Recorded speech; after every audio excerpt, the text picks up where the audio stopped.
Mau mulai pulang kan? Mau cancel ke itu enggak? Udah. Mana Bapak?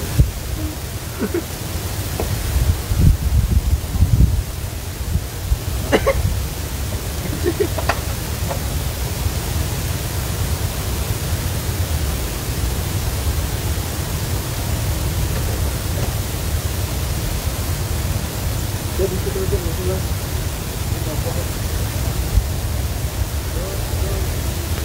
Ini nggak mau dilihat, ini nggak lihat. Orangnya. Kalau ada yang komen, nggak apa-apa ngomong aja. Apa? Biar saya jawab. Ada yang nanya-nanya. Tes, cek sound. Silahkan teman-teman mitra NASA dimanapun berada. Saat ini kami sedang persiapan live. Silahkan di cross check suaranya. Apabila sudah jelas, mungkin teman-teman bisa ikut memberikan feedback di kolom komentar. Terima kasih, ini sudah lebih dari 25 orang yang hadir. Ciamis, Bu Sukaisi, Mbak Desi Astuti, jelas ya. Oke, jadi pada siang hari ini sama-sama kita akan saksikan prosesi itu kayak apa gitu ya, proses panen ikan kerapu berteknologi NASA langsung dari tambak yang berlokasi di Purworejo, Jawa Tengah. Saya lupa nama desanya. Tadi ingat, sekarang lupa. Nanti saya tanyakan. Dari mana ya tadi ya? Wero ya, dari Wero. Nah, jadi Jawa Tengah, Purworejo, Jawa Tengah. Sehingga untuk sampai saat ini dijadwalkan akan dimulai pukul 14.00 atau jam 2 siang itu pedagangnya atau pengepulnya akan datang, tetapi masih dalam perjalanan, sehingga sama-sama kita tunggu sambil kita lihat apa saja teknologi NASA yang digunakan atau yang diaplikasikan di tambak udang, tambak nila, tambak ikan kerapu yang berlokasi di daerah sini. Khusus untuk yang dipanen saat ini yaitu tambak ikan kerapu yang dibudidayakan kurang lebih sudah selama 8 bulan. 8 bulan ini sudah didapat ukuran yang luar biasa di atas rata-rata, yaitu sampai dengan 1 kg per ekornya. Sehingga kalau teman-teman pahami, ketahui bahwa ukuran 1 kilo itu umumnya pada ikan kerapu itu biasanya didapatkan di usia-usia sudah mencapai 10 bulan sampai 1 tahun. Sehingga ada selisih kurang lebih 2 bulanan itu masa panennya, mempercepat masa panen. Sehingga ikan-ikan yang sudah menggunakan teknologi NASA itu juga matinya lebih cepat. Jadi jangan sampai takut kalau besok dikomplain, Pak, kenapa ikan sudah pakai NASA matinya cepat? Nah, itu karena biasanya bobotnya 1 tahun baru 1 tahun baru 1 kilo, sekarang 8 bulan sudah 1 kilo. Sehingga tadinya dibunuhnya atau matinya 1 tahun, sekarang matinya sudah 8 bulan. Jadi nggak perlu khawatir bahwa nanti setelah menggunakan teknologi NASA, ikannya, ternaknya itu matinya lebih cepat karena disembelih lebih dulu. Nah, sebagai tambahan informasi bahwa ikan kerapu ini memang ikan-ikan yang tidak biasa dibudidayakan oleh para peternak ikan. Karena apa? Karena memang perlu situasi yang juga istimewa. Maksudnya istimewa, pertama, ikan kerapu ini adalah ikan laut. Ikan laut ini perlu salinitas tertentu atau kadar garam tertentu, sehingga yang paling memungkinkan untuk budidaya yaitu di daerah Payau. Nah, ini daerah-daerah tambak ini airnya Payau, salinitas sekitar 15-30-an itu sudah bisa untuk budidaya ikan kerapu ataupun tambak-tambak ikan lainnya. Ada udang, kemudian ada nila. Tempo hari kita panen ikan nila Payau, ikan nila salin ya, sehingga ini salinitas ini udah bisa untuk budidaya ikan kerapu. Nah, untuk itu nantikan, insya Allah akan kami liput nanti proses jalannya panen. Silahkan teman-teman ikuti terus, pantau terus, karena sebentar lagi akan datang yang memanen. Nah, jadi kita di sini memang request ya, sehingga begitu ada pedagang atau ada yang beli, kita akan panen di usia yang sudah ditentukan oleh pasar. Contohnya pada siang hari ini pasar yang inginkan yaitu sekitar bobot 800 sampai 1 kg. Sehingga kita parsial yang kedua. Ini adalah parsial yang kedua. Parsial itu adalah panen sebagian atau selektif. Sehingga kalau teman-teman pahami, yang tahu itu adalah panen total saja, ternyata bahwa di tambak-tambak itu biasanya panennya parsial atau selektif. Sehingga ada yang 600 gram, pesanan pasar 600 gram, sehingga kita panen dulu, pisahkan yang 600 gram. Kemudian ada lagi yang pengen 800 gram, kemudian panen lagi di 800 gram. Kemudian ada juga yang 1 kilo, nanti akan kita lanjutkan budidayanya. Yang jelas masih bisa terus berlanjut sampai dengan target pasar yang diinginkan itu tercapai.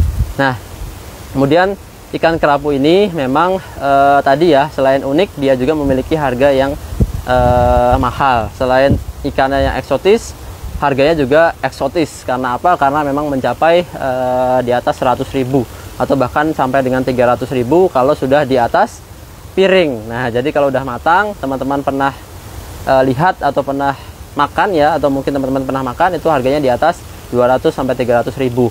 Nah, sehingga para pembudidaya saat ini juga banyak yang ingin membudidayakan ikan kerapu. Ikan kerapu ini mengapa kemudian sangat langka, sangat mahal harganya? Karena memang tadi ikannya itu biasanya dari laut dan susah dibudidayakan dan susah untuk dicari oleh nelayan. Karena apa?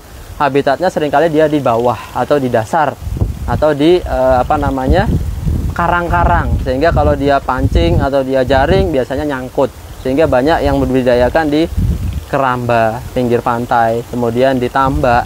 Nah, jadi banyak juga yang saat ini ingin membudidayakan karena harganya yang mahal, susah dicari tadi. Kemudian yang kedua, pasar internasional, ekspor, sehingga jarang yang kita dapatkan di pasar-pasar lokal kita. Kemudian juga karena sulitnya budidaya dan panjangnya waktu budidaya. Nah, sehingga ikan-ikan kerapu itu banyak yang dibudidayakan, banyak hasil riset kemudian yang diambil sehingga bisa dibudidayakan. Salah satunya yang ada di tambak kita ini, yaitu jenis kerapu tadi informasi dari Mas Alip selaku pengelola di sini adalah ikan kerapu jenisnya cantang. Cantang itu adalah persilangan atau perkawinan antara macan dan juga kertang. Jadi banyak sekali jenisnya kerapu.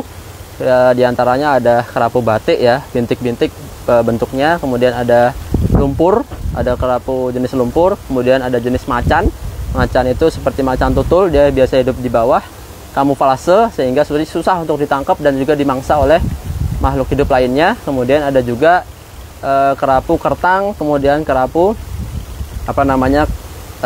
cantang jadinya. Sehingga dari jenis-jenis itu banyak yang dihibrida, dikawinkan. Contohnya satu yang kita budidayakan di sini yaitu cantang, yaitu perkawinan antara macan dan juga kertang. Nah, kemudian ada juga persilangan yang lain yaitu antara batik dan juga macan. Nah, jadi namanya adalah kerapu cantik. Nah, jadi ada macan dan juga ada batik. Itu ada juga yang membudidayakan. Jadi yang paling banyak dibudidayakan yaitu adalah dua tadi, cantang dan juga cantik. Jadi nanti kita lihat jenisnya itu seperti apa, motifnya akan seperti apa, nanti insya Allah akan segera kita lihat sebentar lagi. Nah, jadi kawan-kawan, teman-teman mitra nasa dimanapun berada, kemudian yang di daerahnya ada tambak luas ataupun ingin berbudidaya sendiri atau ingin memasarkan teknologi nasa di sekitarnya, itu bisa juga untuk mulai menggunakan teknologi nasa untuk mengelola lingkungannya. Di lokasi ini teknologi nasa yang digunakan yaitu ada di dua kategori, yaitu ada di lingkungannya, yaitu di air kolamnya, kemudian yang kedua ada di ikannya atau udangnya atau ternaknya. Sehingga dengan dua perlakuan ini sangat penting untuk menjaga atau untuk meningkatkan tingkat ya produktivitas dan kesuksesan kita dalam berbudidaya. Nah, diantaranya kita yang untuk pengelolaan di air kolam itu ada yang namanya tangguh dan juga ton. Nah, mungkin bisa dilihat sini Mas Trimo. Nah, ini ada ton dan juga tangguh ya. Nah, jadi kalau teman-teman mitra nasa dimanapun berada ketahui, teknologi tangguh kita ini saat ini memang seperti ini, tidak ada gambar ternaknya, bahkan nggak ada lagi gambar ikannya, tetapi memang masih bisa dibudidayakan atau digunakan untuk ternak-ternak maupun untuk ikan, tidak masalah. Buktinya kita sudah lakukan juga di tambak yang di sini, sehingga nanti tidak perlu khawatir, tidak perlu ragu lagi untuk menggunakan tangguh pupuk hayati cair ini untuk tambak udang ataupun tambak ikan. Nah, kemudian yang kedua ada ton. Ton ini memang sudah lama kita gunakan juga untuk tambak organik Nusantara, sehingga dua daripada produk ini akan kolaborasi dengan baik untuk menghasilkan lingkungan yang ideal pada budidaya tambak. Nah, bayangkan kalau teman-teman di rumahnya itu misalnya masuk rumah nggak ada keramiknya, nggak ada kipas anginnya misalnya, nggak ada kursinya, nggak ada apa-apanya lah, kosong blong. Nah itu kan otomatis nggak betah ya, nggak betah, kemudian dia merasa panas dan lain sebagainya. Begitupun dengan ikan, sehingga kita harus kelola dulu airnya dengan bagus, dengan cara siapkan tangguh dan juga ton, sehingga mereka sudah ada ekosistem yang ada di dasar airnya. Jadi udah ada plankton, udah ada makhluk hidup lain yang membuat si udang ataupun ikan itu merasa nyaman. Nah sehingga ini harus kita berikan dulu di rumahnya udang itu. Karena apa? Karena yang namanya ikan atau udang, dia toiletnya di air, kemudian meja makannya juga di air, tidurnya di mana? Tidurnya juga di air. Sehingga faktor terbesar kesuksesan dalam budidaya ikan adalah di budidaya pengendalian pada air kolam. Nah bukan hanya ton dan juga tangguh.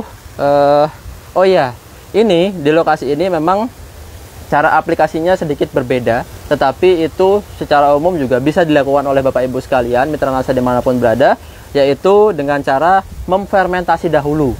Nah, jadi memfermentasi dahulu antara tangguh dan juga ton ini. Nah, caranya bagaimana Pak? Caranya itu kita siapkan 1 liter tangguh dan juga 1 botol ton yang 250 gram. Nah, kemudian kita siapkan dan campurkan di kita siapkan dulu ember ya. Ini ada ember. Nah, jadi untuk aplikasi di sini itu difermentasi dulu selama 1 minggu di dalam tong sini. Nah, dalam tong ya. Jadi 1 liter dengan 1 botol ini dicampur dulu ke air, ke dalam ember ini. Kemudian dikasih prebiotiknya. Nah ini, jadi kan kalau tangguh ini kan dia mikroorganisme, dia itu juga sama seperti kita, butuh makanan, asupan nutrisi, sehingga siapa yang bisa menumbuhkan atau menjadi prebiotiknya mereka itu adalah salah satunya molasses atau tetes tebu atau juga gula pasir. Sehingga pada peternakan atau tambak ini kita pakainya adalah ini molasses. Nah ini molasses, kemudian 1 liter dimasukkan ke dalam takaran gayung ini, masukkan dalam 1 ember. Kemudian tangguhnya juga 1 liter masukkan ke sini, dan juga ton ini akan masuk 1 botol 250 gram, campurkan jadi 1, kemudian nanti diisi air, kemudian nanti dilarutkan. Nah 1 ember ini kurang lebih 15 liter, tetapi dosis tadi tangguh 1 botol tangguh, 1 botol ton tadi, kemudian 1 liter dari molasses tadi, itu dosisnya atau yang biasa kita berikan yaitu untuk per 60 liter air yang akan difermentasi. Nah jadi teman-teman bisa larutkan dulu, perbanyak dulu mikroorganismenya, hidupkan dulu mikroorganismenya dengan cara memfermentasi selama 1 minggu. Cukup 1 minggu, barulah nanti diaplikasikan, diberikan di kolam tambaknya. Nah kalau mau lihat ini ya, nah jadi ini adalah campuran daripada ton dan juga tangguh yang sudah atau yang dalam proses fermentasi ya, fermentasi di dalam tong ini. Nah jadi kita diamkan 1 minggu, nanti kurang lebih dia sudah akan berubah. Mana contohnya ini menjadi, wah berat ya, sini mas. Nah jadi dia berubah menjadi, ini sudah digunakan. Nah ini menjadi lebih wangi. Nah tandanya lebih wangi, kemudian dia wanginya seperti keasam-asaman dan ada beberapa jamur di permukaan, itu tidak apa-apa. Yang penting titik poinnya adalah kita tutup dengan rapat dan juga sesekali dilihat untuk mengurangi kadar oksigennya. Nah kemudian setelah ton dan juga tangguh, nah ini bagaimana Pak ketika sudah difermentasi ini diaplikasikannya? Caranya yaitu cukup ambil 15 liter ya, kurang lebih 15 liter nih dari tong ini. Ini kan kapasitasnya 60 liter. Ambil kurang lebih 15 liter, masukkan ke dalam ember. Ini embernya kapasitasnya 15 liter. Nah, diaplikasikan di kolam luasan 1000 meter persegi. Nah, jadi diberikan ini selama 1 sampai 2 kali dalam 1 minggu. Jadi 1 minggu itu diaplikasikan larutan ini itu bisa sampai 2 kali bergantung dari kondisi kolam. Nah kondisi kolam ini bisa sangat beragam, bisa jadi daerah teman-teman tuh habis terkena hujan deras misalnya, bisa jadi kemarau tiba-tiba airnya banyak yang berkurang, bisa jadi lagi dibersihkan atau sedang ada penyakit. Nah sehingga teman-teman bisa berikan sampai dengan 2 kali selama 1 minggu, 15 liter tadi. Tapi kalau masih keadaan normal, produksi bagus, pH terjaga, kemudian DO atau oksigen terjaga, kemudian salinitas juga terjaga bagus, sehingga cukup diberikan seminggu satu kali. Nah, mulai kapan diberikan? Mulai saat sebelum tebar. Jadi paling nggak seminggu sebelum tebar itu sudah kita berikan dulu 15 liter tadi dalam ember, tambaknya per 1000 diberikan, kemudian dilarutkan secara merata di tambak yang sudah disiapkan. Kalau ada kincirnya gampang, tinggal berikan di kincir, dia muter sendiri. Kalau kincir itu belum hidup, kita perlu keliling untuk melarutkannya agar bisa merata. Nah, itulah aplikasi tangguh dan juga ton pada peternakan ini. Kemudian selanjutnya untuk aplikasi pakan. Nah, aplikasi pakan kita berikan Viterna dan juga POC Nasa. Nah, jadi selain pengelola pada lingkungan airnya, kita juga harus kelola, campurkan juga dalam pakan ikannya. Karena apa? Karena yang namanya ikan itu pengaruhnya juga besar sekali sampai dengan 30%. Nah, jadi kita harus cari bibit itu juga yang bagus, kualitas yang terbaik, karena pengaruhnya sampai dengan 30% dari genetiknya. Sehingga harus kita perlu juga maksimalkan potensi genetiknya dengan pakan-pakan berkualitas campuran suplemen teknologi Nasa. Bagaimana Pak caranya? Yaitu ambil 1 tutup Viterna dan juga 1 tutup POC Nasa, kemudian dicampurkan per 5 kg pakan ikan. Nah, itu diberikan setiap kali pemberian pakan, sehingga pakan itu lebih bagus kadar kualitas dan nutrisinya setelah menggunakan teknologi Nasa, karena ada suplemennya, vitaminnya, kemudian juga dari segi lingkungannya juga terjaga, sehingga tidak perlu khawatir. Dan juga teman-teman perlu tahu bahwa teknologi kita di sini itu bisa mempercepat masa panennya, sehingga tadi ada penghematan secara 2 bulan secara waktu, 2 bulan sampai 3 bulan. Kalau memang dikuantitaskan itu kurang lebih ada selisih harga pakan yang luar biasa, karena dia menghemat selama 2 bulan dikali kalau 1 sak aja harganya 400.000 sekarang, itu kalau sehari dikali saja kurang lebih berapa hari tuh kalau 2 bulan, 50 hari misalnya. Kalau hanya 1 sak, belum lagi kalau 2 sak, 5 sak, belum lagi kalau kepadatan tebarnya tinggi. Karena di sini kita pakai tebarnya itu standar biasa, tidak terlalu intensif, tidak terlalu banyak. Tebarkan kerapu kita kemarin di sini kurang lebih sekitar 2000-an ekor ya, di luasan kolam 1000 ekor. Karena selain kita mencoba berbudidaya, juga ingin melihat kemampuan dan juga mencoba teknologi Nasa untuk bisa bermanfaat di berbagai jenis hewan ternak. Karena dulu kita budidaya nila, alhamdulillah berhasil. Udang juga alhamdulillah berhasil. Sekarang kita coba kerapu, karena tadi sangat dibutuhkan dalam jumlah banyak, tetapi keadaannya sekarang kita masih sulit untuk didapat, karena kurang lebih sekitar 113-an ton ya, itu yang dibutuhkan saat ini. Sedangkan kita yang dari laut itu hampir 100 tonnya. Nah, jadi 100 tonnya hampir dari laut, kemudian yang 13 tonnya itu baru dari yang budidaya. Sehingga yang di budidaya ini harus kita kembangkan secara maksimal. Nah, sehingga dengan teknologi Nasa harapannya kerapu ini juga menjadi komoditas perikanan yang juga bisa bernilai tinggi. Dan dengan teknologi Nasa kita bisa mampu menjaga kualitasnya, kesehatannya. Kemudian ada lagi yang namanya FCR, efisiensi dalam pakannya menjadi lebih bagus, sehingga yang namanya ikan yang sulit didapat ini itu bisa menjadi mudah dan juga bisa untuk dikonsumsi oleh siapapun. Nah, jadi jangan kemudian kok susah Pak nyari ikan kerapu di pasaran, kok susah nyari udang bagus-bagus di pasaran. Ya memang karena pasar utamanya yaitu ekspor, sehingga kalau ada yang di pasaran itu hampir dipastikan itu sudah yang kalingan atau yang jelek-jelek atau yang tidak lolos pasar ekspor, barulah dijual kepada kita semuanya. Jadi harapan kami dengan teknologi Nasa itu bisa menjadikan yang utama dan juga menjadi lebih banyak ikan-ikan, jenis-jenis ikan yang sudah mulai punah atau yang susah dibudidayakan itu menjadi mudah dan juga bisa dirasakan oleh seluruh masyarakat. Nah, sekarang marilah kita lihat dulu. Sepertinya belum datang yang panen ikan kerapu. Mudah-mudahan sebentar lagi datang, sehingga kita akan lihat langsung nanti proses persiapannya. Nah, sepertinya di daerah di belakang ya, karena ini daerah bawah, nanti bisa dilihat oleh teman-teman. Nah, ini daerah bawah, tambaknya itu ada di bawah, kemudian yang memanen itu ada di atas. Nah, jadi sepertinya sudah mulai persiapan. teman-teman yang manen pun sudah mulai berjalan ke lokasi dan juga sudah ada yang di bawah. Marilah kita ikuti selengkapnya proses pemanenannya mulai dari tambaknya secara langsung. Nah,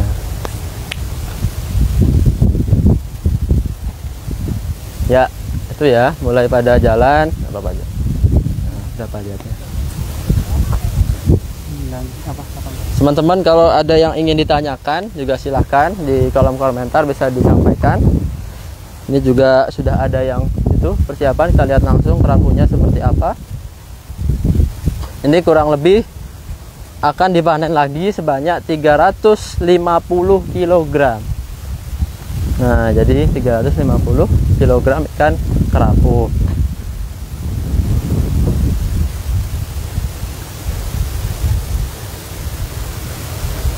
Ini ya. Jadi di daerah sini, area sini adalah tambak yang sudah menggunakan teknologi NASA. Kemudian di sini sedang persiapan kolam, persiapan tambak sini ya. Ini persiapan kolam. Saat ini ingin disiapkan untuk budidaya udang. Kemudian di daerah yang sebelah sana lagi, daerah belakangnya itu lagi proses pengeringan tambak. Jadi sebelum kita tebar yang ingin kita budidayakan, itu juga harus ada yang namanya persiapan. Baik itu mulai dari nol saat dia itu kosong, kemudian setelah diisi oleh air juga perlu disiapkan tadi, mulai ditebar dengan ton dan juga tangguh. Yang tadi di lokasi ini itu sudah sampai tahap fermentasi. Kemudian nanti juga ada yang namanya proses pemeliharaan sampai dengan dia panen. Nah, disinilah tambak ikan kerapunya yang akan kita panen sesaat lagi. Ini merupakan suatu lokasi yang sudah dipisahkan, di grading ya. Kalau kita lihat nih, yang sebelah sana, ini adalah full tambak ikan kerapu. Kemudian kita grading, kita siapkan yang khusus untuk dipanen pada siang hari ini. Ini kita jaring ya, kita pisah. Nah, grading ini memang fungsinya agar si ikan itu tidak mudah stres, karena memang sesuai dengan permintaan pasar. Harga saat ini kan bukan harga ya, bobot yang diinginkan yaitu sekitar 1 kg ya, 800 sampai 1 kg, sehingga yang sudah masuk fase itu kita pisahkan. Sehingga begitu nanti si panennya atau pengepul ikannya datang, itu dia langsung mengambil yang daerah sini saja tanpa harus mengeluarkan semuanya. Karena untuk sampai dengan saat ini merupakan sudah disiapkan oleh teman-teman yang pengelola di tambak sini. Oke, silahkan teman-teman mitra NASA, kalau ada yang ingin ditanyakan, monggo disampaikan saja di kolom komentar atau di chatnya. Nanti sebelum kita panen, kita akan bisa tanya jawab dulu, menyampaikan apa yang ingin ditanyakan. Silahkan, boleh.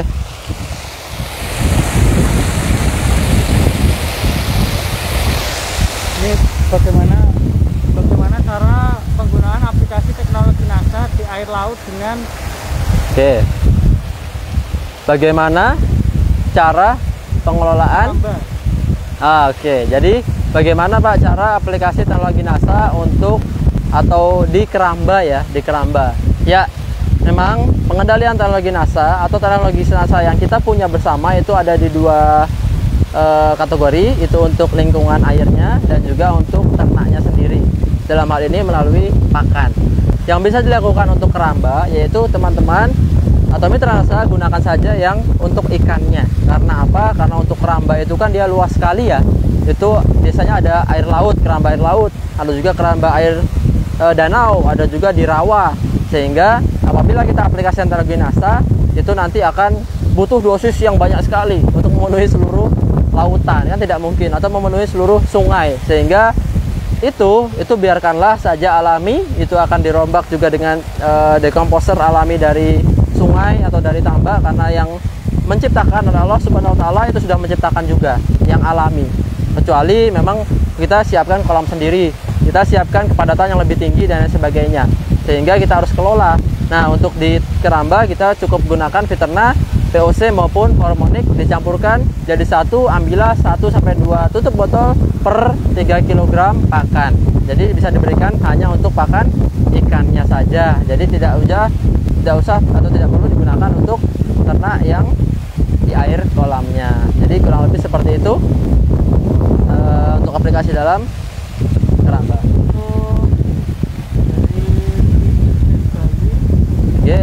Dari Bali siapa ini? Dasar kolamnya pakai lantai semen atau lantai tanah, Pak? Ya, bisa dilihat di sini ya. Untuk kolam di sini ini menggunakan terpal. Nah, jadi Bapak Ibu sekalian, nah ini bisa dilihat. Nih ya. Nih.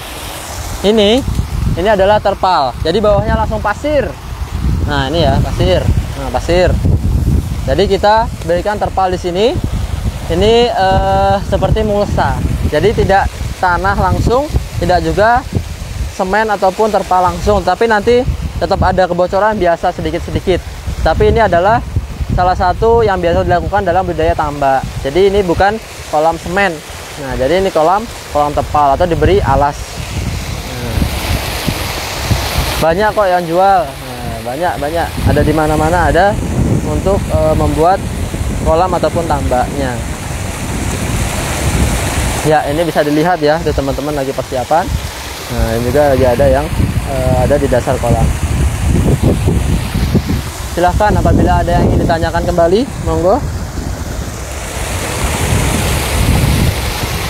Kurang lebih ada 350 kilo ya yang akan dipanen. Sebagai bocoran, nah ini sebagai rahasia nih, bahwa memang harga di sini, harga langsung dari lapangan itu memang jauh lebih murah daripada yang ada di pasaran. Nah, sehingga kalau informasi dari yang saya dapatkan dari pengepulnya atau dari yang ingin membeli ikannya, itu kurang lebih harganya sekitar 80-an ribu ke atas per kilogram. Nah, jadi ini ikan kerapu ya, harganya segitu tuh sebetulnya harga yang murah, tetapi ya memang sudah masuk dan juga sudah menguntungkan, dan memang dilihat dari kondisinya sudah oke lah, tidak apa-apa, sehingga kita atau petambak di sini melepas dengan harga segitu. Itu kurang lebih sebanyak 350 kilogram yang akan kita panen. Nah, kalau dilihat di pasar, memang Bapak Ibu sekalian bisa searching, kerapu itu banyak sekali variasi harganya, mulai dari 140.000, 150.000 sampai dengan 300.000. Nah, apalagi kalau sudah jadi makanan, apalagi kalau sudah di atas piring, itu harganya minimal 300.000 rupiah. Itu udah bisa dimasak apa ya? Ya terserah lah mau dimasak model apa, yang penting biasanya di restoran memakan ataupun di pasar ekspor internasional itu kurang lebih sekitar 300-an ribu per kilogram. Nah, jadi ini kalau kita kalikan ya 350 kilo itu untuk ikan kerapu itu sudah sangat banyak, karena memang selain sulit dibudidayakan, kemudian dia lama untuk besarnya. Nah, kita bisa percepat dengan menggunakan teknologi NASA di kolam ini. Nah, itu kita bisa lihat ya persiapan untuk panen. Ada ikan kerapunya. Sudah datang belum, Pak? Bentar lagi, hampir ya.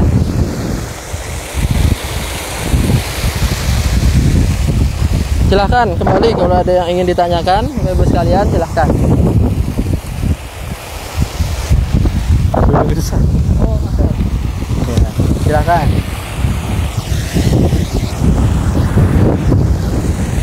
Ya, sebelum ini ada pertanyaan juga sebagai informasi bahwa waktu yang terbaik untuk proses panen itu pagi hari atau sore hari, jam 6 pagi sampai dengan jam 8, atau jam 2 sore sampai dengan jam 5 sore. Sehingga fase-fase seperti ini ikan tidak kemudian mudah untuk stres dan juga tidak menimbulkan efek-efek negatif apabila dipanen tidak tepat waktunya. Nah, jadi lebih baik pagi hari jam 8 sampai jam 10, atau jam 2 sore sampai dengan jam 5 sore, itu fase atau proses pemanenan di sini. Apakah airnya bisa diganti sampai panen atau harus tetap diganti, Pak? Oke, terima kasih pertanyaannya. Dari siapa ya ini ya? Dari Bali. Oke, dari Bu siapa tadi, dari Bali ya. Jadi apakah airnya diganti atau tidak ya, Pak ya? Nah, jadi setelah menggunakan teknologi NASA, itu rata-rata kalaupun kita kurangi airnya, itu kuranginya sedikit sekali, tidak perlu banyak-banyak karena kondisi sudah bagus. Untuk kolam di sini ini sama sekali tidak ada pergantian airnya, full pengelolaan, hanya perlu ditambahkan secara berkala daripada campuran tangguh dan juga campuran tonnya. Jadi ini dilakukan secara berkala setiap seminggu sekali tadi sampai dengan saat ini. Dan kembali kita lihat juga dari kondisi air kolam yang ada. Karena apa? Karena suatu saat bisa saja berubah. Contohnya, sewaktu-waktu misalnya tadi hujan deras atau penumpukan amonia dan lain sebagainya, itu perlu adanya proses pengurangan air, kemudian diisi air yang baru. Jadi tidak perlu diganti air secara 100%, tapi cukup dikurangi air 30-40%, dikurangi airnya, kemudian diisi air yang baru plus diberikan campuran dari ton dan juga tangguh probiotik. Nah, jadi untuk kolam sini ini tidak ada proses pergantian airnya, yaitu yang terpenting adalah kita kelola pengendalian air secara maksimal. Ya, itu ya, di belakang sudah mulai ada proses pengangkatan jaringnya, proses pemanenan ikan kerapu. pH yang ideal memang cenderung ke atas atau ke basa, di atas 7 ya, 7 sampai 8, 7,8, 7,5 sampai 8 itu yang juga baik untuk ikan kerapu. Kemudian kalau kita lihat salinitasnya itu kurang lebih 30-an ppm ya. Jadi itu sudah bisa untuk budidaya ikan kerapu. Kemudian dari DO ini oksigen terlarut yang di kolam ini memang minimal itu harus di atas 4. Jadi kalau ada alat ceknya, kalau salinitas tadi 30-an ppt, kalau pH itu kurang lebih 7,5 sampai 8. Kemudian kalau untuk DO oksigen terlarut, dissolved oksigen itu di atas 4 ppm. Jadi teman-teman juga harus lihat sesekali kondisi airnya. Kalau memang sedang turun, hidupkan kincir. Kalau malam-malam biasanya DO rendah atau pagi itu rendah, ikan ataupun udang itu berada di atas permukaan, itu bisa salah satu tanda DO-nya berkurang. Silahkan tambahi, hidupkan kincirnya, ataupun kalaupun masih kurang juga bisa juga tambahkan dolomit ataupun nanti ada TSP dan lain sebagainya itu untuk membantu mempercepat. Tetapi biasanya di menjelang siang itu sudah normal kembali, oksigen bisa menjadi normal.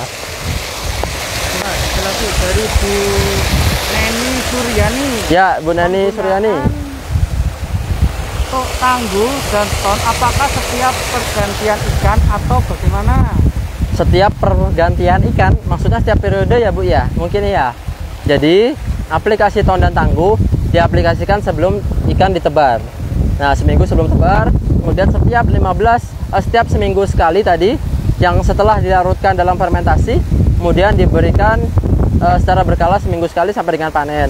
Untuk kolam di sini, ini kita pernah itu tidak diganti airnya sama sekali, kemudian kita lanjutkan budidaya ke selanjutnya dan juga mendapatkan hasil yang positif yang bagus.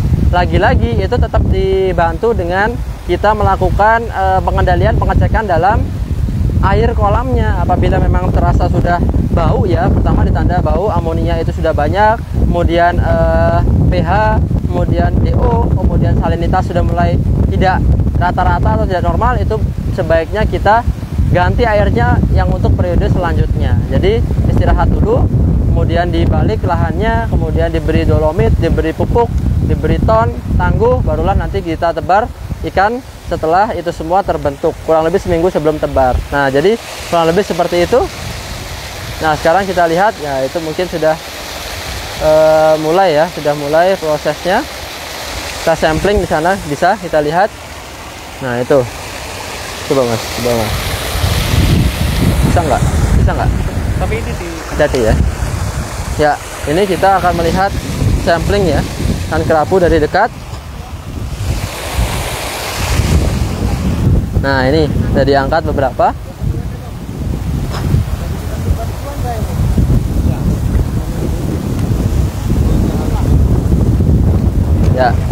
Ya, sini bisa dilihat. Ya. Jadi ini adalah salah satu proses ya untuk panen, yaitu sampling. Jadi dengan cara menggunakan ini tampah ini untuk pelan-pelan nanti ikannya berada di dasar, di atas, untuk kita saring angkat pelan-pelan. Karena apa? Tidak sembarangan kita jaring seperti biasanya, seperti ikan biasa, karena ini ikan yang istimewa ya, karena satu aja bisa sampai 1 kg. Dengan 1 kilo harganya tadi sudah luar biasa, sehingga perlu perlakuan yang khusus juga untuk mengangkat ikannya.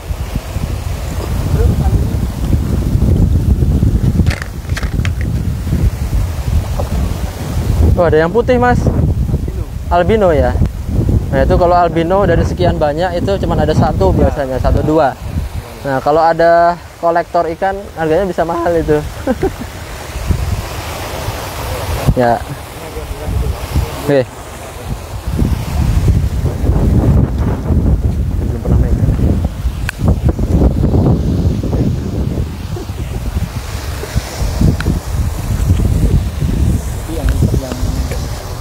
Yang biasa ya.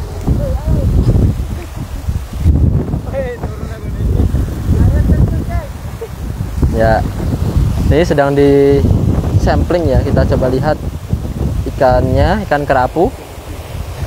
Tadi kurang lebih jenisnya adalah macan, tetapi ya sedikit ada persilangan kalau dilihat dari warnanya.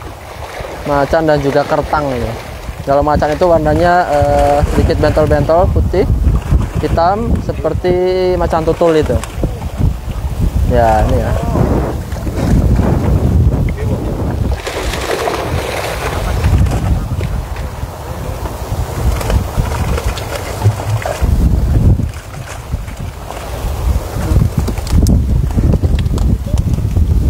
Ya, ini.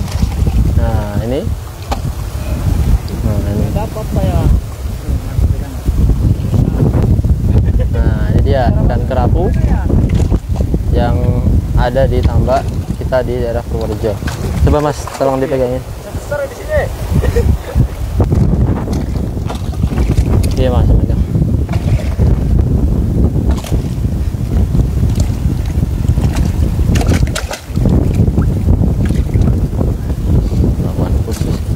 Ya, sini teman-teman. Nah, ini bisa dilihat ya.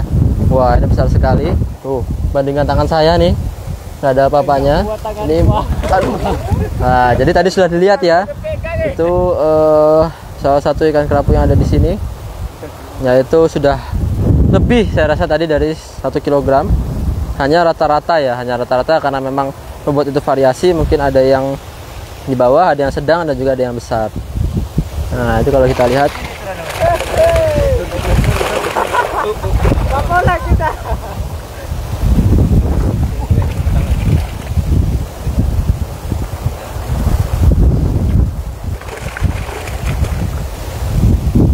Ya.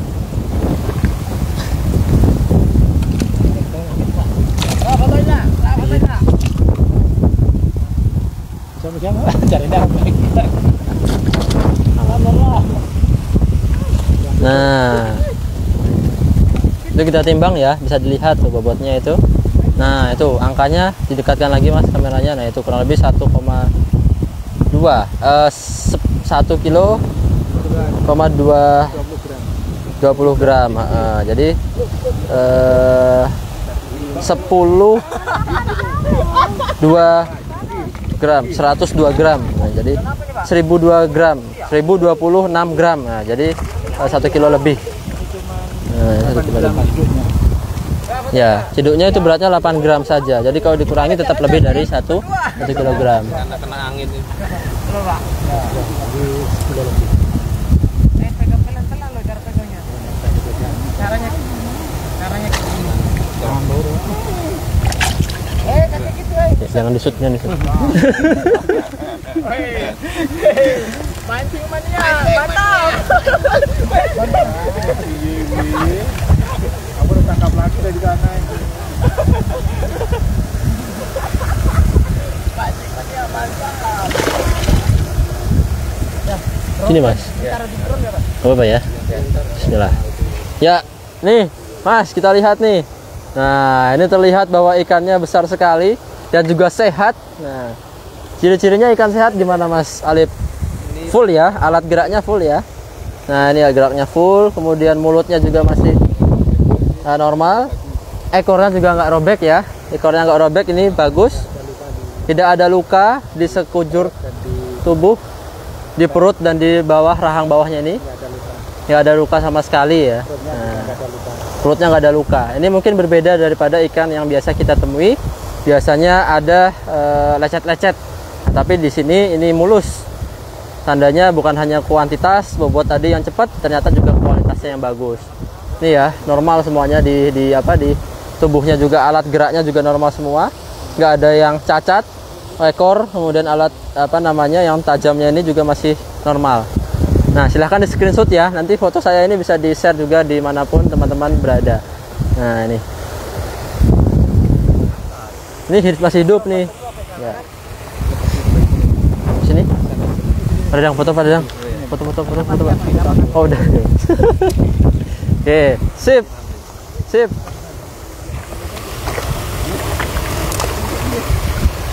Salah. Cuci tangan. Itu nunggu. Untuk panen secara keseluruhan kita masih nunggu dari atas sedang persiapan ya. Dari atas itu sedang setting ya. Setting ya Mas ya? Setting alat toren isi air mungkin. Oh ya, jadi ini nanti dikira dalam keadaan hidup ya Mas ya. Dalam keadaan hidup sehingga dari pembelinya, mengepulnya itu dilakukan persiapan airnya. Nah, persiapan air ini untuk menjaga ikan tetap hidup.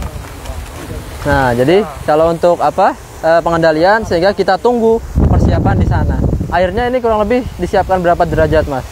Sekitar di bawah 25, sekitar 25 nanti kan. Di atas atau di bawah 25 derajat Celcius. Jadi dari transportasi kita jaga di kualitas ikannya agar tetap hidup itu pada suhu di bawah 25 derajat Celcius yang sedang disetting di atas sana oleh yang ingin membawa ikannya. Sehingga kita tunggu proses itu untuk kemudian nanti kita panen secara totalnya atau diangkat secara keseluruhan. Nah, mengapa ini dipanen di sore hari? Karena salah satunya untuk menjaga suhu air yang agar tidak panas, agar tidak tinggi. Biasanya di pagi hari jam-jam 6 sampai jam 8, kemudian di sore hari sampai dengan jam 5-an sore. Nah, untuk itu ini mumpung masih ada Mas Alif selaku pengelola tambak di sini, sehingga saya ingin sedikit berbincang dengan beliau terkait dengan aplikasi teknologi NASA yang sudah digunakan. Ya, perkenalan diri dulu Mas Alif. Ya, nama saya Alif. Saya berasal dari Wero. Kita nambak di daerah sini udah dari tahun 2013-14. Ya, jadi Mas Alif ini asli putra daerah ya Mas ya, dari Wero, Purworejo, daerah sini. Sudah menambak di sini mulai dari 2013-14an atau sudah hampir 10 tahun. Nah, kemudian saat ini budidaya apa Mas yang dilakukan di tambak ini? Apa Jadi saja? kita kemarin ada udang, ada nila, kemudian ini nyoba kerapu. Ya, jadi udang sudah, nila udah, dan sekarang kerapu. Ya. Kemudian teknologi apa saja Mas yang digunakan di sini? Kita kemarin menggunakan tangguh. Ya, Untuk tangguh. di air kemarin pakai tangguh, kemudian pakai ton. Nanti kita fermentasi. Ya, jadi di sini fermentasi dulu tangguh dan juga ton sebagai molase. prebiotiknya Ya. tadi ada molase. Nah, kemudian cara aplikasinya bagaimana Mas Alif? Jadi 1 liter molase, 1 botol tangguh dan 1 botol ton kita campurkan ke dalam sekitar 60 liter air, 1 drum. Kita pakai drum, kemudian diaduk dan ditutup rapat sekitar penggunaan 1 minggu. Ya. Kemudian kita tebarkan ke kolam 1 minggu sekitar 1 sampai 2 ember. Ember pakan ini sekitar 15 liter. Oke, jadi kita fermentasi dulu, tangguh ambil yang 1 botol 1 liter, kemudian tonnya yang 250 gram, yang 1 botol itu tambah 1 liter dari molasses, masukkan dalam drum kapasitas 60 liter. Kemudian diaplikasikan tiap 1 minggu 1 sampai 2 kali itu per 15 liter air dari fermentasi tadi. Jadi diambil 15 liter, ditebarkan ya Mas ya. Tebarkan di kolam sini, kemudian dilarutkan secara merata kurang lebih 1 sampai 2 kali selama satu minggu. Jadi seminggu itu 2 kali boleh lah.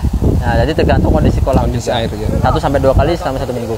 Kemudian manfaat apa Mas Alif yang dirasakan setelah menggunakan teknologi itu? Kemarin untuk air kita alhamdulillah bagus, dari amoniak juga rendah. Kemudian untuk yang pakan itu juga ada, kita pakai Viterna. Oke. Itu dia nafsu makannya juga bagus, dan kemarin di umur 8 bulan itu sudah ada yang masuk berat seperti tadi 1 kilo itu ya. bagus. Rata-rata biasanya belum masuk. Berarti ini tadi kombinasi ya antara air kolam ada, kemudian di pakan ada. Yang untuk pakan tadi apa saja Mas Alif produk yang digunakan? Pakan kita pakai Viterna sama POC. Viterna Pesenasa. Dan satu apa? Dan tadi kita ngambil 1 liter yang itu, yang fermentasian, kemudian kita campur Viterna sama POC. Oke. Didiamkan nggak pakannya? Campur merata? Kita bagusnya semprot, bisa tapi kurang merata. Kita pakai semprot tapi sambil dijemur dari angin-angin. Karena ya kalau pakan kerapu dia lebih mudah hancur. Pakan kerapu ini tenggelam ya? Tenggelam. Tenggelam. Oke. Jadi tadi ambil 1 liter dari campuran fermentasi tadi. Jadi ini pakai tangguh juga ini untuk pakannya. Kemudian dicampur 1 tutup Viterna, 1 tutup POC Nasa untuk pakan 5 kg pelet ya Mas? Pelet, bunyinya kayak tablet ya? Tablet, seperti tablet. Karena kerapu ini seringkali dia juga makan makhluk hidup karena dia kan karnivora ya. Jadi kalau pelet ini juga didesain khusus untuk kerapu. Nah, jadi tadi manfaat pertama bobotnya tadi sudah sampai 1 kg di masa budidaya kurang lebih 8 bulan ya. Memang biasanya berapa ini Mas? Berapa bulan untuk mencapai bobot 1 kilo itu? Itu per bulan rata-rata 1 on. Per bulan rata-rata 1 on. Nah, sehingga kurang lebih 10 bulan sampai 1 tahun baru 1 kilo ya. Baru ada yang masuk 1 kilo. Kita 8 bulan sudah ada yang masuk 1 kilo. Oke, kita 8 bulan baru sampai ada yang 1 kilo. Nah, pakannya ini sehari habis berapa kilo kira-kira Mas Alif? Ini kemarin sekitar 22 kilo. 22 kilo sehari. Pakan kerapu tuh harganya berapa tuh Mas? Kemarin 21,5. Wah, luar biasa ya. Jadi pakan lele lewat tuh yang orang-orang mahal. Sekilo 10.000, 12.000 lewat. Karena pakan kerapu lebih tinggi yaitu 21.000 per kilogram. Per kilo. Sehari 20 kilo, anggap aja 20 kilo, kurang lebih berarti sekitar 400.000 ya. Ya. Nah, 400.000 per hari. Ya, sedangkan kita tadi bisa mempercepat masa panen sampai dengan 2 bulan. Hitung aja 1 bulan lah. 400.000 dikali 30 hari. 4 kali 3 1,2 juta. Tambahin 0,1 ya kurang lebih segitulah, nolnya ada 4. Jadi kurang lebih sekitar 12 juta ya Mas ya, kurang lebih ya. Kalau sebulan itu ada penghematan atau lebih maju kita untuk bisa menghasil panennya. Nah, teknologi nasanya sudah habis berapa banyak nih Mas Alif yang di sini? Sekitar 30 sampai 40-an. 30 per apa? Untuk botol ya? Tangguh ya botol. Kalau Viterna nggak sampai. Tangguh kurang lebih ton. Oke. Tangguh 40 botol. Ya, sekitar itu 30 sampai 40 botol, kemudian tonnya 30 sampai 40 botol.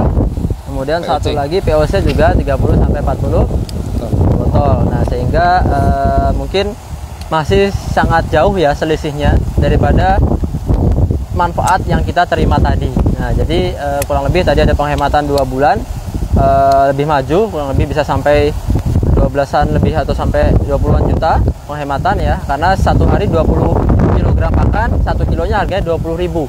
20.000 kali 20 kilo kan dia 400.000 tuh. Nah, jadi 400.000 dikali 30 hari. Jadi sekitar 12 juta itu kalau sebulan majunya. Nah, tadi teknologi NASA itu sekitar habis 30 sampai 40 botol tangguh, 30 sampai 40 botol ton, kemudian dari Viterna-nya nggak sampai 30 ya Mas ya, nggak sampai, dan POC-nya juga nggak sampai. Jadi masih ada selisih yang sangat banyak ketika kita membiarkan ikan berteknologi NASA ini.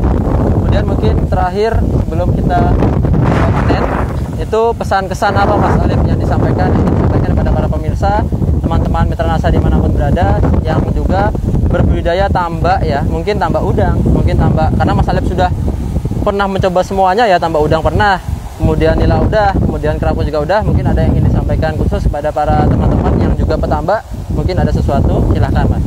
Ya, mungkin karena ini untuk air kemarin juga bagus, mungkin perlu teman-teman juga mencoba untuk memakai ini ya. Jadi kualitas air bagus Mas ya, nah, jadi bagus, dan untuk ikannya juga lebih besar. Kalau untuk ini kan biasanya di daerah-daerah tambak ada yang mengujikan Mas. Ya. Kemudian itu gratis ya? Itu kita bayar, bayar sendiri ya. Nah, Mas Alif ketika menguji kayak gitu apa Mas perbedaan kira-kira yang sudah menggunakan dan yang tidak? Apa yang membedakan dari teknologi NASA? Kemarin kalau untuk ikan itu kan di amonia terutama ya, yang Amonia, yang fatal ibaratnya Betul. itu kemarin rendah. Setelah kita lab di bawah standar, rendah. Kemudian untuk kalau di plankton cenderungnya ke, bisa dilihat sini apa, ke green. Coba, pemirsa bisa lihat nih ya, warnanya ke green Jauh, ya. ya green. Greennya dari jauh. ini ada diatom dikit bagus. Ya, jadi lebih baik daripada yang lain. Yang lain tuh seperti blue ya. Bisa kena BGA. Kadang bisa ada BGA, blue green algae dan lain sebagainya. Setelah dilakukan uji laboratorium, ternyata amoniaknya rendah. Ya memang ini salah satu fungsi ton. Itu juga mengikat apa namanya, atau merubah amonia menjadi zat yang tidak berbahaya. Nitrifikasi itu nitrit menjadi tidak berbahaya. Kemudian juga ada tangguhnya sebagai dekomposer. Kemudian juga sehingga digambarkan oleh amonia yang di bawah rata-rata. Kemudian dari apa namanya, alganya memang yang dominan di sini adalah green, dan itu memang positif, plankton alami, bisa juga sebagai pakan alami. Yang jauh adalah penyakitnya, itu juga yang bisa disebut dengan BGA, blue green algae. Itu dari ininya ada Mas ya, hasil labnya ada ya? Ada. Nanti mungkin di kesaksian mungkin akan kita sampaikan apa namanya, perbedaan ataupun kadar amonia yang juga menggunakan teknologi NASA. Oke, mungkin masih persiapan ya Mas Alif ya? Ini jadi silahkan kalau ada teman-teman yang ingin bertanya di kolom komentar, silahkan langsung disampaikan kalau ada ya, silahkan boleh. Ini kurang lebih luasan 1000 meter ya Mas ya? Ini 1000 ya? Ya 1000. Ini kemarin tebar sekitar 2000-an ikan kerapu. Nah ini ikan kerapunya nih, contoh. Oh itu pakai itu ya, silahkan. Terima kasih untuk teman-teman mitra NASA dimanapun berada yang kemudian menyaksikan secara langsung. Silahkan, mudah-mudahan apa yang kami sampaikan bisa bermanfaat. Oh iya. Oke. Cuman ngecek tapi yang planktonnya enggak. PHNO ini ya kurang dari 1 ya. Jadi ini teman-teman hasil labnya. Duduk. Oke, kelihatan nggak ya? Kerapu. Ini adalah pH normal 7,9 karena normalnya kan sekitar 7,5 sampai 8.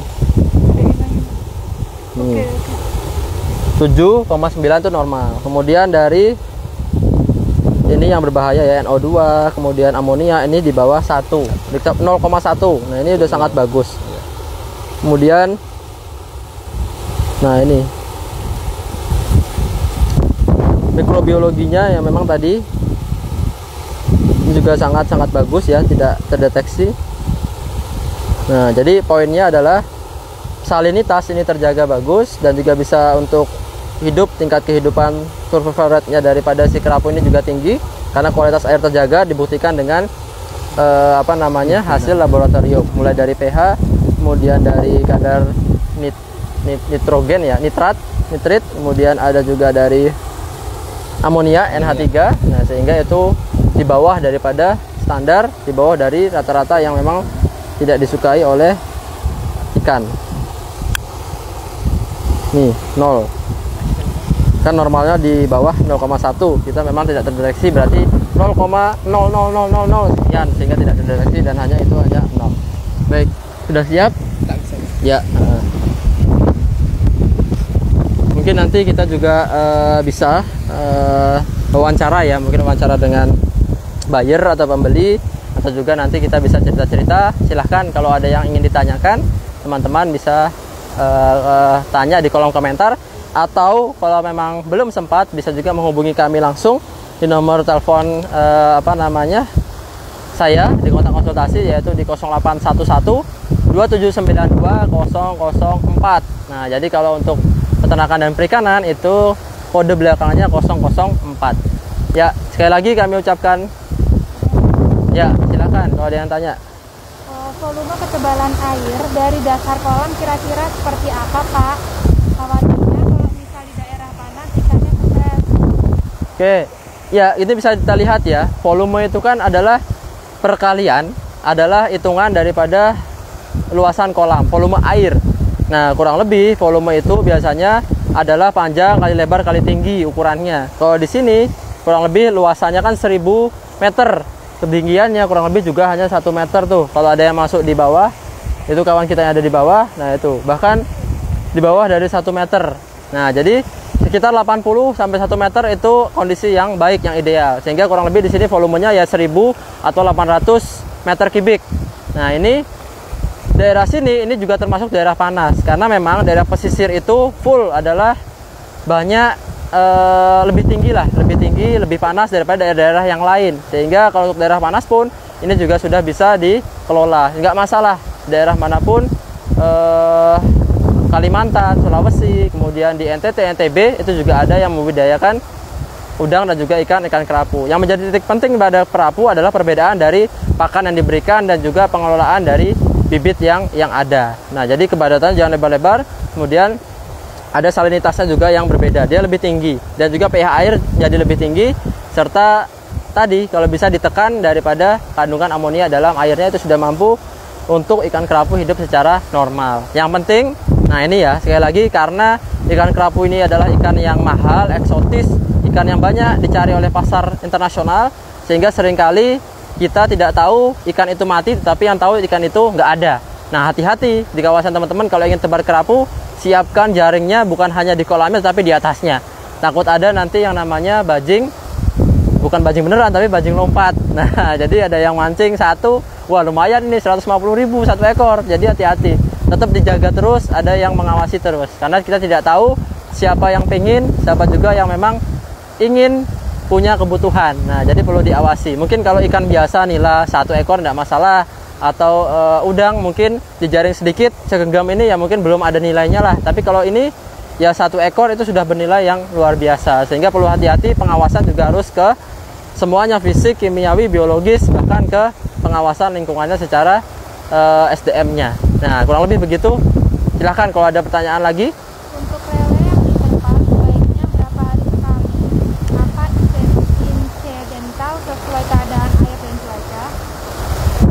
Oke, secara umum pengendalian air kolam itu adalah insidental, tergantung kondisi kolam. Tetapi kita juga bisa mengambil kesimpulan. Nah, karena ini kan sudah biasa dilakukan dimanapun, kapanpun, bahkan riset-riset banyak dilakukan. Sehingga yang paling biasa terjadi itu adalah di usia-usia 1 minggu sampai dengan 10 hari itu perlu diberikan secara berkala. Kenapa? Karena kolam terpal ini memang dia umumnya dilakukan proses pada tebar ya, pada tebar, kemudian di bawahnya tidak ada lagi tambahan makhluk hidup ekosistem lainnya, sehingga full ini pengendalian langsung dari atas, sehingga diberikan berkala 10 hari sampai 15 hari sekali nggak apa-apa kalau kepadatannya normal. Tapi kalau lele kepadatannya tebar tinggi, selain kita sediakan aerator, nah aerator ini bisa seperti kincir ya, kincir itu seperti di belakang kita, kemudian bisa juga seperti aliran air yang kita terus-terusan berikan tambahan air atau putaran air, atau juga oksigen terlarut itu juga boleh, itu juga penting. Dan juga nanti pengendalian di air kolamnya. Pada tempat itu ya kurang lebih sekitar kalau ikan lele normal 150 ya sampai dengan 200 ekor per meter persegi. Nah, kalau di kolam itu padatan tebarnya tinggi di atas dari 200, sehingga perlu kita lakukan proses pengendalian dengan ekstra, melihat kondisi pH-nya, melihat oksigen terlarutnya, sehingga kita bisa kendalikan semuanya. Umumnya untuk ini tadi diberikan setiap 10 hari sekali sampai dengan panen. Nah, jadi sebelum tebar juga diberikan ya, sebelum tebar diberikan setiap 10 hari sampai dengan panen. Ya, begitu. Ya, di sini kita juga ditemani ya oleh teman-teman dari pengelola tambak di sini. Selain itu kita juga ada teman-teman dari mahasiswa yang PKL atau magang di PT Natural Nusantara. Nah, sehingga silahkan teman-teman juga kalau memang punya saudara atau siapapun yang ingin praktek kerja atau mahasiswa langsung ke NASA itu juga boleh. Kita akan belajar juga, seringkali melihat ke lapangan, kemudian seringkali juga materi dan lain sebagainya, itu juga boleh. Kali ini kita di NASA itu ada mahasiswa dari Universitas PGRI Yogyakarta. Nah, jadi kita ajak kegiatan lapangan kita, ini salah satunya bisa membantu untuk proses apapun yang ada di lapangan. Silahkan kalau ada yang ditanyakan lagi, atau kita tunggu, atau kita lihat ya, kita lihat proses persiapan airnya di atas, itu silahkan. Karena memang lokasi sini agak jauh daripada lokasi pembeli atau daerah gradingnya, sehingga itu dilakukan di atas sana, sehingga kita panen di kolam yang ada di bawah sini.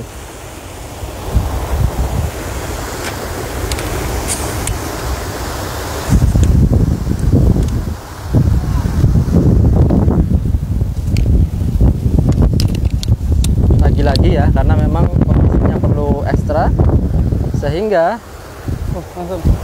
sehingga ini perlu disiapkan semuanya, baik dari kondisi ikan dan juga dari persiapan transportasinya, karena kita jual di sini dalam keadaan hidup. Nah, sehingga akan dibawa oleh mobil kendaraan itu dalam keadaan terjaga juga dengan kondisi air tadi yang kurang lebih suhunya di bawah 25 derajat Celcius.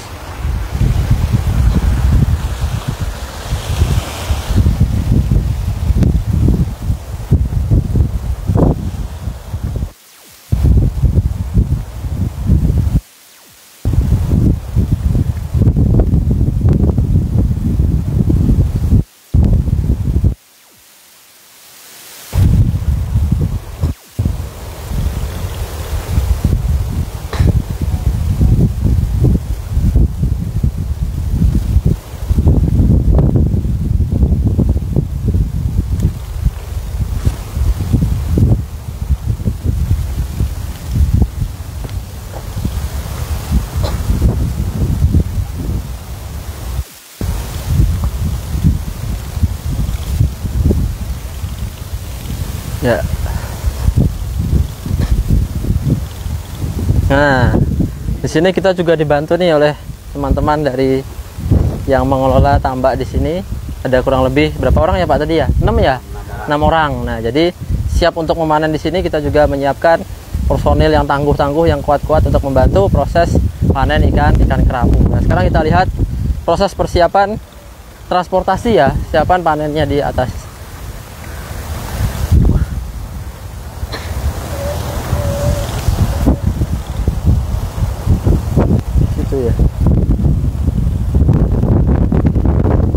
Situ ya. Nah, nih teman-teman bisa lihat itu ya, di sana itu ada mobil. Nah, itu adalah proses pengangkutannya. Itu diisi air dulu, disiapkan. Di sini adalah beberapa lokasi dari tambak-tambak yang ada.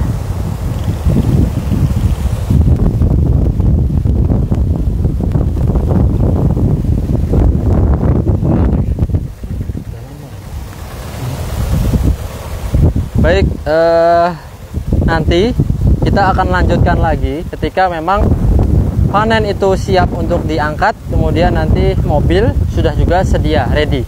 Memang beberapa informasi tadi itu ada keterlambatan dari perjalanan karena memang baru sekali ini sampai dengan tambak ini, karena banyak sekali ya tambak di sini, sehingga memang perlu proses untuk bisa sampai dengan lokasi sini, itu perlu ada prosesnya.